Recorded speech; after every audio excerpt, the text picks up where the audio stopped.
buenos días, ¿qué tal amanecieron, jóvenes? Bueno, espero que todos sigan bien, que sigan con optimismo, que estén dando lo mejor de cada uno de ustedes, que estén siendo agradecidos con la vida, con la familia, con los amigos, con todas esas personas que son parte del día a día, ya que la gratitud es el sentido que tenemos en la vida, ¿verdad? Ser agradecidos es muy importante y es algo que no debemos olvidar ni dejar de lado. Espero que todos estén leyendo ya la obra de 100 años de soledad, que estén disfrutando con ella y que sigan trabajando con mucha ilusión. Cada día que va pasando es uno menos para alcanzar las metas. Vamos a continuar este día con el realismo mágico. Para ello vamos a trabajar.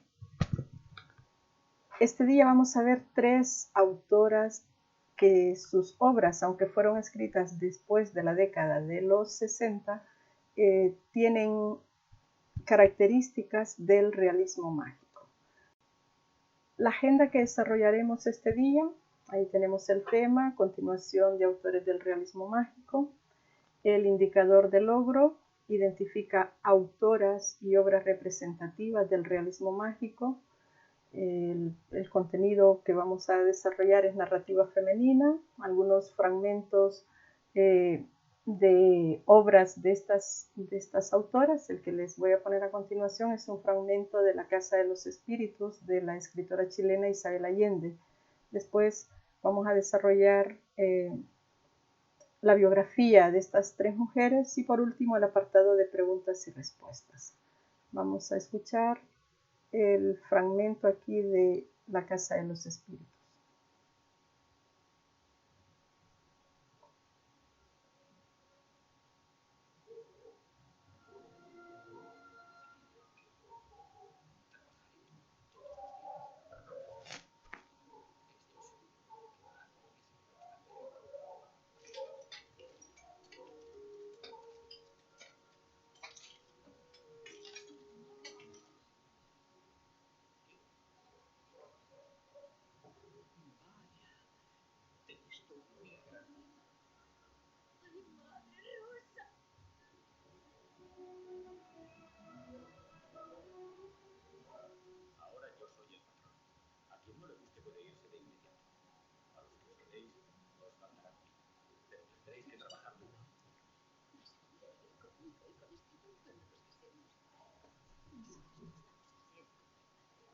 Clara del Valle, quieres a Esteban Trueba como tu legítimo esposo para amarle y protegerle en la salud y en la enfermedad, en la riqueza y en la pobreza.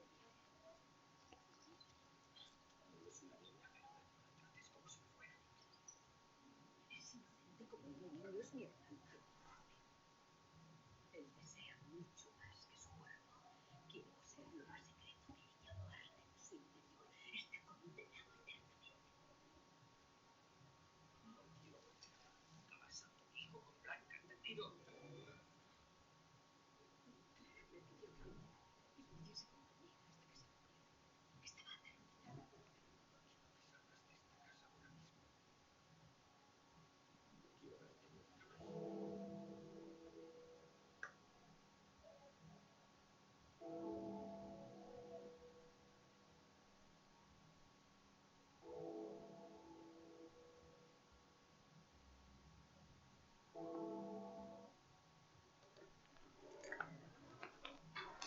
Bueno, Isabel Allende, aunque nació en Perú, creció en Chile.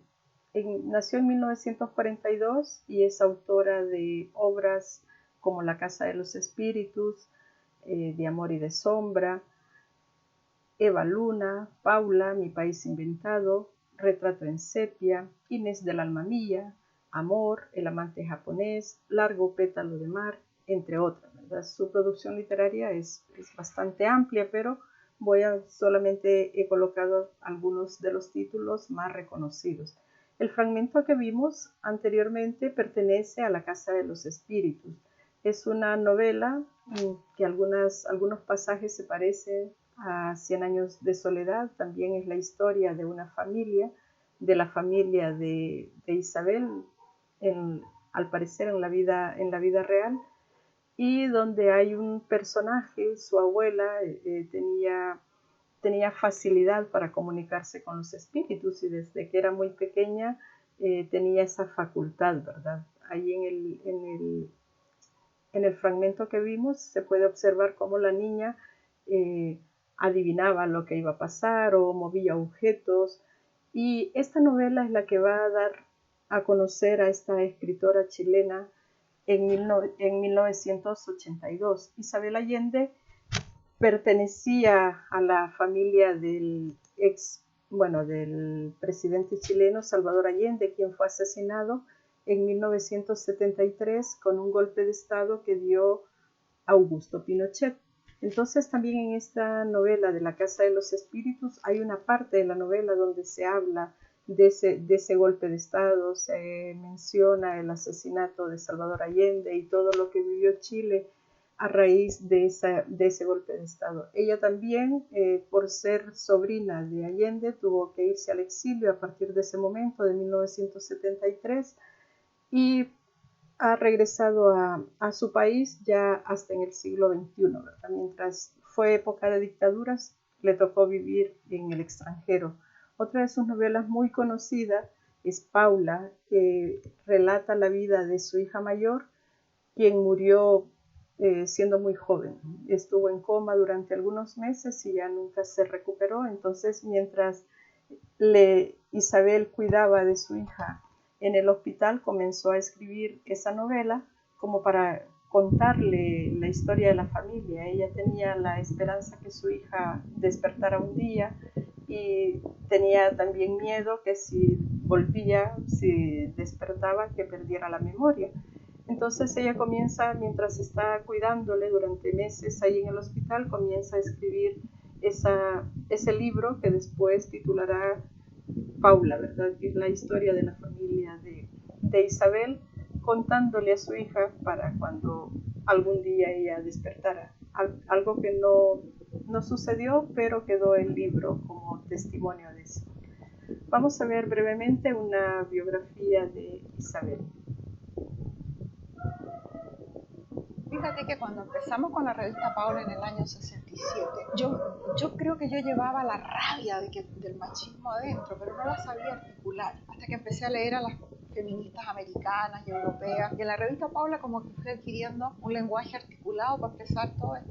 Yo pensaba, bueno, en 5 o 10 años habremos cambiado el mundo, se habrá terminado el patriarcado, porque es una cosa tan razonable, tan lógica, tan justa. Bueno, ahí estamos, 40 años más tarde. Estamos escuchando a una de las más grandes escritoras de nuestro tiempo, la chilena Isabel Allende, que nació el 2 de agosto de 1942 en Lima, en Perú, donde su padre, Tomás Allende, primo hermano de Salvador Allende, era funcionario diplomático de Chile. Su madre, Francisca Llona, doña Panchita, anuló en 1945 su matrimonio con Allende y regresó a Chile con sus 3 niños pequeños a vivir en la casa de su padre en Santiago, donde estos crecieron al cuidado de su madre y del abuelo. Doña Panchita se unió a Ramón Huidobro, diplomático de carrera, destinado a Bolivia y a Beirut. En estos países se educó Isabel Allende en escuelas privadas anglosajonas. En 1958 regresaron a Chile y allí conoció a su primer esposo, Miguel Frías, con el que se casó en 1962. Isabel trabajó para la FAO, la Fundación para la Agricultura de las Naciones Unidas, en Santiago. En 1963 nació su hija Paula. En 1964 y 65 la familia residió en Bruselas y en Suiza, y ya de regreso a Chile al año siguiente nació su segundo hijo, Nicolás. En estos años Isabel trabajaba como periodista en televisión y colaboró en numerosas revistas como Paula, la revista para niños Mampato en Santiago, y luego, en 1973, el golpe de Estado perpetrado por Augusto Pinochet acabó con la democracia en Chile y con la vida de Salvador Allende, su tío. Así, Isabel tuvo que exiliarse con su familia a Venezuela, donde permanecieron durante 13 años. En 1982 se publicó el libro que cambiaría su vida, y uno de los más famosos, La Casa de los Espíritus. Luego se divorció de Miguel Frías en 1987 y en julio de 1988 se casó con su actual marido, Willie Gordon, en San José, en California, donde residen actualmente. pudo regresar a Chile en 1990 para recibir el premio Gabriela Mistral de manos del presidente Patricio Elwin. En 1991, su hija Paula sufrió un ataque de porfirio, entró en coma y murió el 6 de diciembre de 1992, lo que supuso un durísimo golpe en la vida de la ya exitosa autora chilena. El 22 de octubre de 1993 se estrenó en Múnich, en Alemania, la película La Casa de los Espíritus, producida por Bernd Eichinger y dirigida por Billy Auchus. Hay que decir también que esta película contó con varios y reconocidos actores, entre ellos Jeremy Irons y también un jovencísimo Antonio Banderas. La autora ha vendido más de 51 millones de ejemplares y su trabajo ha sido traducido a más de 27 idiomas. Isabel Allende, esta famosa escritora chilena, nació el 2 de agosto de 1942. Porque algo hemos avanzado, pero comparativamente a lo que hubiéramos podido avanzar,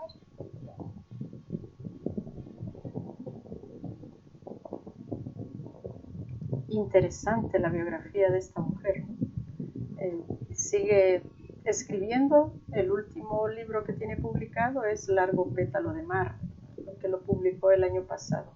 Les invito a que conozcan su literatura y que también descubramos que aquí en América Latina y dentro de los diferentes movimientos literarios no solamente tenemos autores, no solamente son hombres los importantes en cada género, también hay mujeres y cada vez se están dando a conocer mucho más.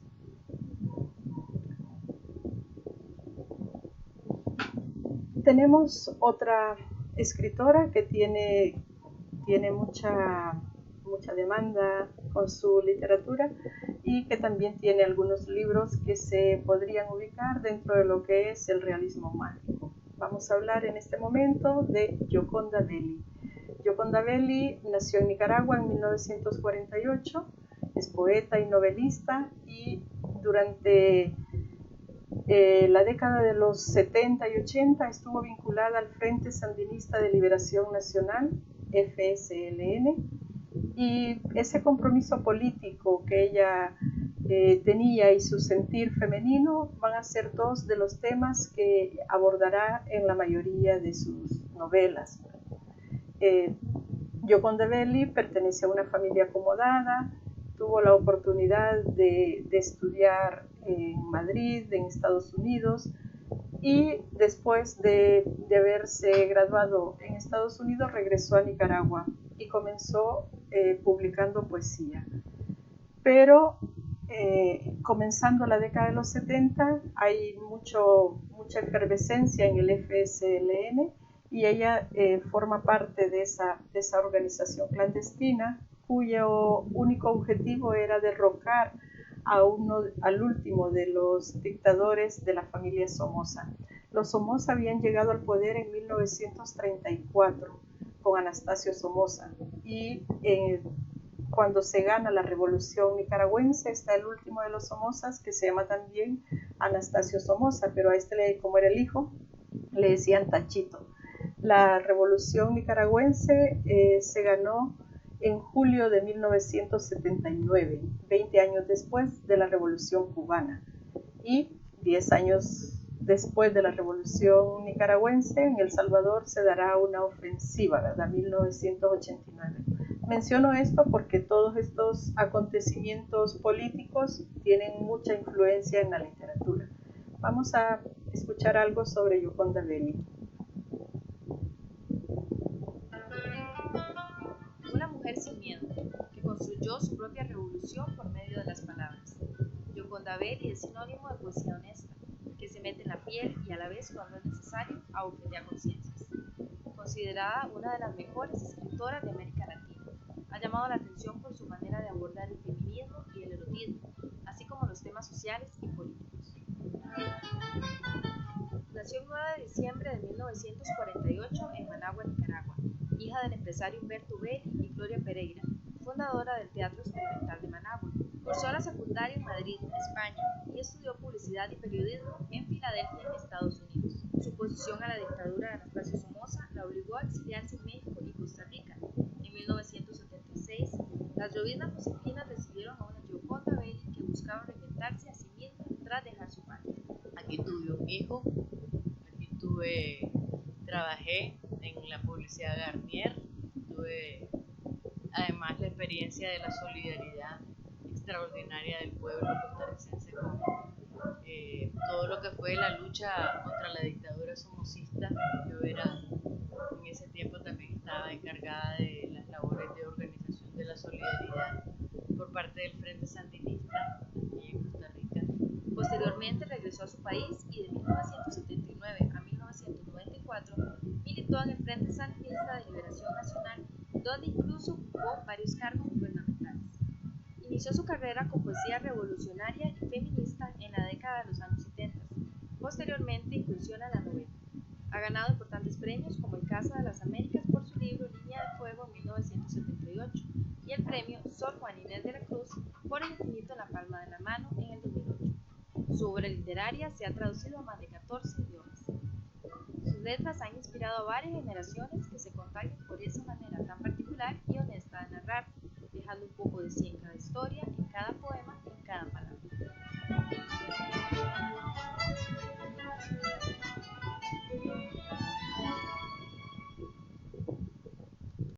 Muy interesante la vida de Gioconda Belli, una mujer que sigue trabajando, que sigue muy activa. Por cierto, ayer estuvo en un conversatorio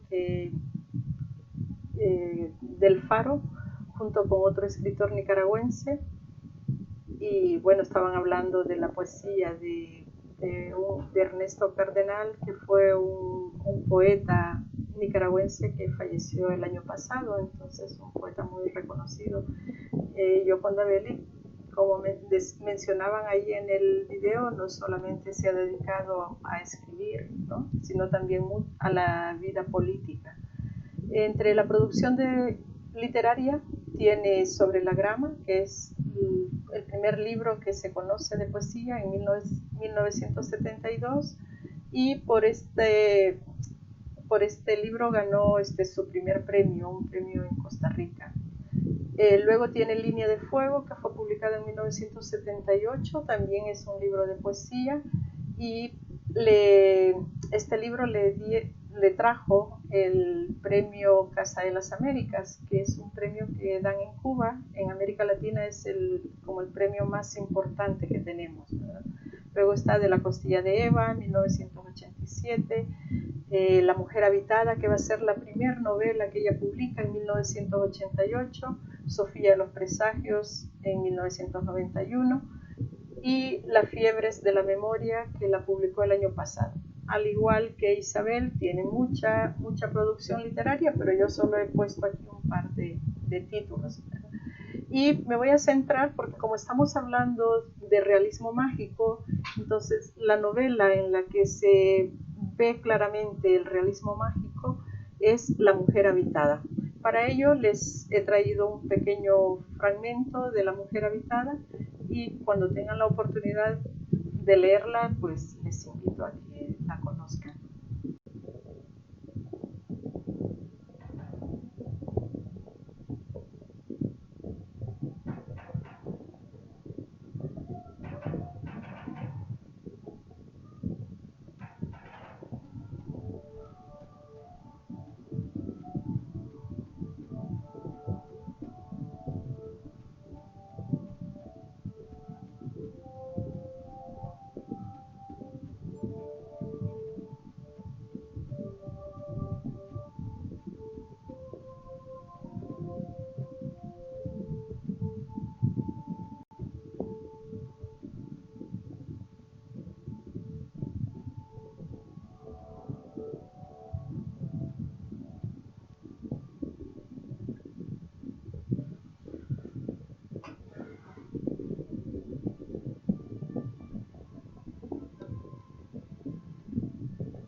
En esta novela de La mujer habitada aparecen dos personajes femeninos. Uno es Itzá, que es una indígena que vivió en la época precolombina y tuvo que enfrentarse a los españoles en el tiempo de la conquista y lógicamente que muere, ¿verdad? Y reencarna 500 años después en una chica moderna ya del siglo XX. La joven moderna, que es una arquitecta, se llama Lavinia. También una novela muy, muy interesante. ¿Cómo se da esa reencarnación? Pues según la autora, a través de un jugo de naranjas que toma Lavinia, y ese árbol que había producido esas naranjas es donde estaba el espíritu de Itzá. Entonces ahí está, en esta novela, la parte del realismo mágico está bien clara. O sea, quizá al inicio cueste entender porque hay dos historias paralelas que se van contando, ¿verdad? La de Itzá 500 años atrás y la de Lavinia en el siglo XX. La tercera autora de la que vamos a hablar es una autora mexicana, Laura Esquivel, que nació en 1950. A ella se dio a conocer con una obra que también pertenece al realismo mágico, cuyo título es Como agua para chocolate. Esa novela fue publicada en 1989. Entre la producción literaria de Laura tenemos La ley del amor, Estrellita marinera, Tan veloz como el deseo, Malinche, que es una novela también muy basada en la historia que se cuenta, ¿no? de Malinche, esta indígena que acompañó a Cortés durante la época de la conquista. Mi negro pasado es la última que tiene publicada. También tiene otras novelas. Quizás la producción literaria de Laura sea menos que la de Isabel y la de Gioconda. Vamos a escuchar un poco sobre Laura.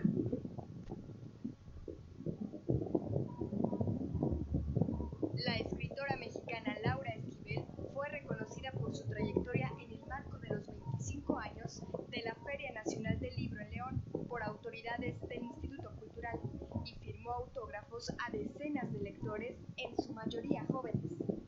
Pues es una alegría enorme tener contacto con el público. No siempre uno tiene esa oportunidad de conocer a los que lo han leído y venir y además ver entre todos ellos gran cantidad de jóvenes, pues es doble satisfacción.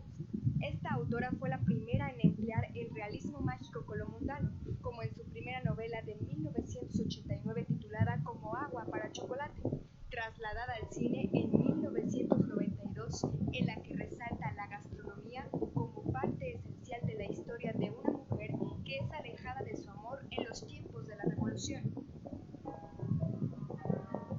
Adaptada del popular y aclamado bestseller de la escritora Laura Esquivel, una galardonada película del actor y cineasta Alfonso Arau. La novela la convirtió en una de las mexicanas más sobresalientes y ganadora de importantes premios a nivel internacional, por lo que el Instituto Cultural no dejó pasar la oportunidad de invitarla. Tuvimos el reconocimiento a Juan Millón. Teníamos que tener la presencia de una escritora que fuera una escritora que ha hecho leer a jóvenes, a adultos. Sus lectores mostraron su emoción al saber que Laura vendría a León a firmar libros como La ley del amor, Tan veloz como el deseo, Malinche, entre otros. Me gustan todos y es súper padre. Apenas ayer me enteré que venía y casi lloro de la emoción. Hace como un año encontré este libro en el Instituto de la Juventud y a partir de ahí todos. Al final la autora compartió con Televisa del Bajío los detalles de su nueva novela. Se va a distribuir mi nueva novela que se llama A Lupita le gustaba planchar. Es la historia de una mujer policía, es una antiheroína en la Ciudad de México en época actual. Imágenes Alberto Cecilio, Valeria Arellano Hernández, Noticieros Televisa. Y hablando de como agua para chocolate, también les he traído aquí un pequeño fragmento de la película, aunque es mejor leer primero el libro y después ver la película. En esta novela, la cuestión de la gastronomía mexicana está muy a la orden del día.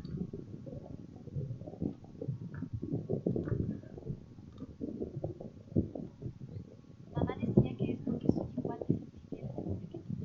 Mi tía abuela, que desde que estaba en el vientre materno, lloraba y lloraba mientras me contaba la mitad. Contaba Nacha la sirvienta que Tita fue literalmente empujada a este mundo por un torrente impresionante de lágrimas. A mí.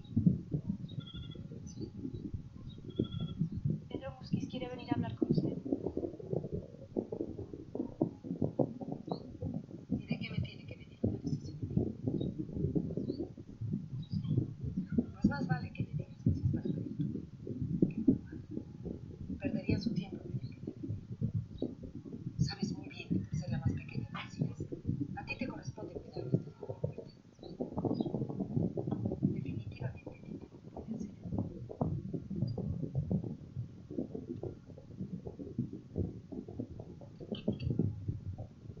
Claro que si lo que le interesa es que Pedro se case, pongo a su consideración a mi hija Rosaura. Si Dios quiere. Sí. Perdóname, mi niña. Mañana no quiero que nadie me esté a llorar. Menos Rosaura. Y a mi nueva felicidad. Sí, cómo no. Que sea muy feliz.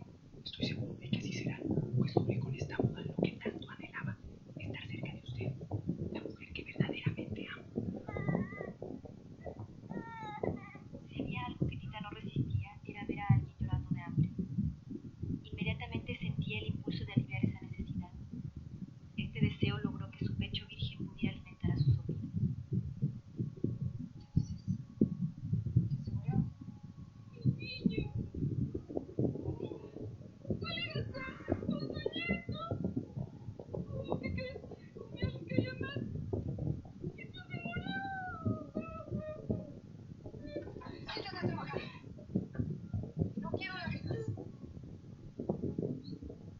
Mi abuela, Luz del Amanecer, era una india que todo veía. Decía que todos nacemos con una caja de cerillos en nuestro interior y que nos podemos encender nosotros solos.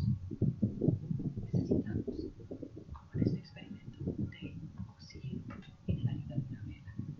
Solo que en nuestro caso, el oxígeno debe de provenir por él, del aliento de la persona amada. La luz de la vela puede ser cualquier cosa: una melodía, una palabra, una caricia, un sonido, just anything, algo que dispare el detonador y encienda uno de los cerillos. Cada persona tiene entonces que descubrir cuáles son sus detonadores para poder vivir.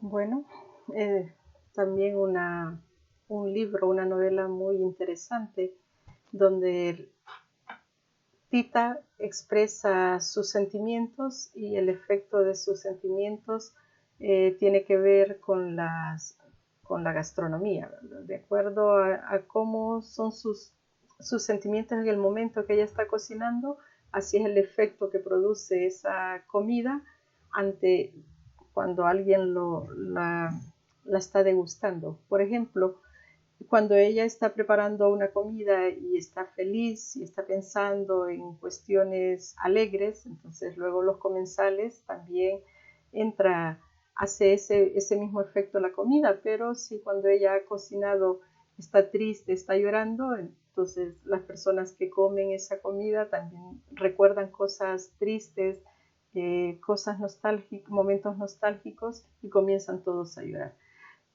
Curiosamente, estas tres autoras, las tres novelas, tienen algo que ver con cuestiones de la guerra. Aquí en Como agua para chocolate se hace referencia a la Revolución Mexicana.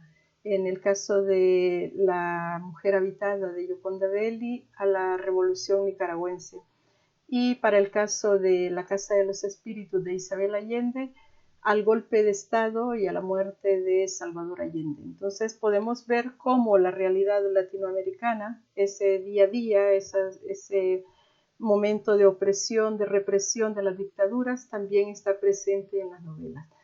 Así, espero que con esta breve introducción de autoras con novelas que están dentro del realismo mágico, ustedes se animen y comiencen a leer y a conocerlas, ¿verdad?